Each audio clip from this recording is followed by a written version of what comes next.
অনেকদিন পর সবাই একসাথে, সবার একসাথে খাওয়া দাওয়া এত ভালো লাগছে বলে বোঝাতে পারবো। আসসালামু আলাইকুম, সবাই কেমন আছে? সকাল সকাল ভিডিওটা শুরু করলাম। আমার মেয়েটা দিন দিন কিছু খেতেই চায় না। এদিকে ছেলেটা পড়াশোনা এবং তার বিজনেসের কাজে অনেক ব্যস্ত। মেয়েটা যত বড় হচ্ছে তত খাবার দাবার কমে যাচ্ছে, কেন যেন কিছু খেতেই চায় না। ঘরের কাজের একটু বিরতি দিয়ে শসা গাজর খাওয়া হচ্ছে সবাই মিলে। এদিকে আবার আমাদের নতুন বউ হচ্ছে প্রেগনেন্ট। মা তার ছেলের বউকে অনেক যত্ন করে। কি খেলে ছেলের বউ ভালো থাকবে, ছেলের সন্তান ভালো থাকবে, এদিকে অনেক খেয়াল রাখে। আমরা চাই আমাদের বউ আগে ভালো থাক, তারপরে হচ্ছে সন্তান।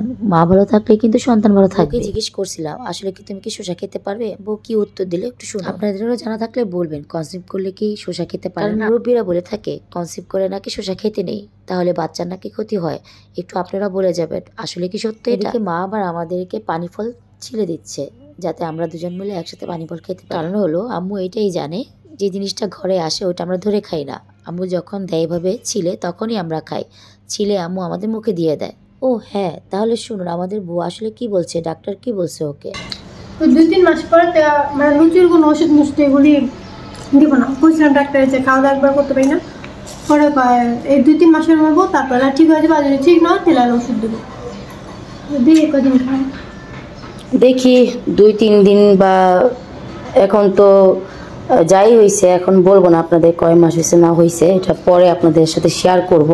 তো দেখি ডাক্তার না কি বলছে, কয়েক সপ্তাহ পর না খেতে পারবো না। তো দেখি কি হয়, আল্লাহ তাআলা যদি ওর খাওয়ানোর রুচিটা বাড়িয়ে দেয়, যাতে ও সুস্থ সবল থাকে, বাচ্চাটাও সুস্থ সবল থাকে। আমার কথা হচ্ছে ও সুস্থ সবল থাকার কথা হচ্ছে আগে, তারপরে বাচ্চা। না হ্যাঁ বাচ্চা, কারণ মা সুস্থ থাকলে তারপরে হচ্ছে বাচ্চা সুস্থ। বাচ্চা থাকলে ভালো হইবই, মা সুস্থ থাকলে তো বাচ্চা সুস্থ থাকে, এটাই। বড় মুরব্বীদের একটা কথা, গাছ বেঁচে থাকলে ফল ভালো থাকবেই এবং কি ফল হবেই। তো এখানে নতুন বউকে মা কি বললো শুনতে পারলেন। আর নতুন বউ হচ্ছে বললো ডাক্তার নাকি বলছে এখন মুখের রুচিটা একটু কমই থাকবে, খাওয়া দাওয়াটা কম করতে পারবে। তারপরে সবাই দোয়া করবেন যাতে আমাদের নতুন বউ ভালোভাবে খাবার দাবারটা খেতে পারে, আল্লাহ যাতে তাকে সুস্থ রাখে। মা যেন কি বলছে চলুন একটু শুনে আসি, মা আসলে কি বলছে বউর জন্য। খাওয়া হয়ে গেছে, তো আম্মু বলতেছে যে পানি ফলটা আছে, এখন যদি না খাই তাহলে নষ্ট হয়ে যাবে, এই জন্য আমাদেরকে ছিঁড়ে ছিঁড়ে দিতেছে খোসা ছাড়িয়ে। আর আমার মেয়েটা হচ্ছে ঘুমাইছে, এই যে দেখাই ওকে একটু, লাইটটা অন করে। এই যে আমার লক্ষ্মী মেয়েটা ঘুমাইছে, দেখতেই পাচ্ছেন। ওকে ঘুম পাড়ে রাখছে। আর আমরা এই যে টেডি বিয়ারগুলো এগুলো ধোয়া হয়েছে, ধুইছি। আর আপনাদের সাথে আরেকটা জিনিস শেয়ার করি, এখানে কাপড় চোপড় দেওয়া আছে, একটু এলোমেলো আছে জায়গাটা। এলোমেলো বলতে কি শুকায় গেছে, ওগুলো উপরে শুকায় না, এইভাবে দিয়ে রাখছে, ঠিক আছে। এই যে বাবুর যেই কি বলে ঘরটা, যে খেলনা ঘরটা, এটাও কিন্তু ধুয়ে দিছি কালকে।